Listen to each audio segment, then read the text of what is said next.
என்னையா குறவர்கள் கேட்குது? எதையாவது கொண்டாந்து கையில கொடுத்து விட்டுருங்க உங்க வாட்டில. திருவிழாவிற்கு பெரியவர்களே தாய்மார்கள், திருவிழா கூட்டத்தில் ஏதாவது காணாமல் போய்விட்டால் எங்கள் கம்பெனியை நாங்கள் கண்டுபிடித்து கொடுக்கிறோம். அதுக்காகத்தான் இந்த கம்பெனியை நாங்கள் நடத்தி வருகிறோம். இப்ப கூட அம்மா அழுதிட்டு இருக்கிறேன். அந்த அம்மாவுக்கு எது காணாம போச்சுக்கிட்டே கேட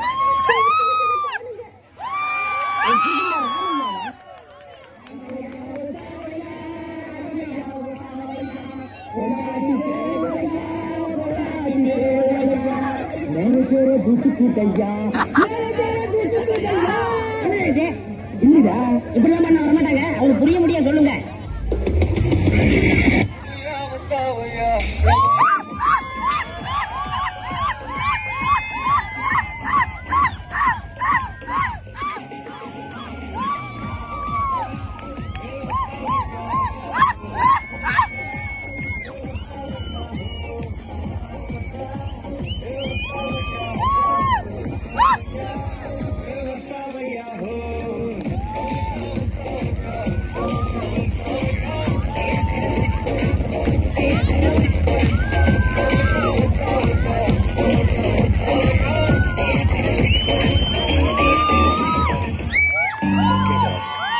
Listen to the rhythm of Chennai.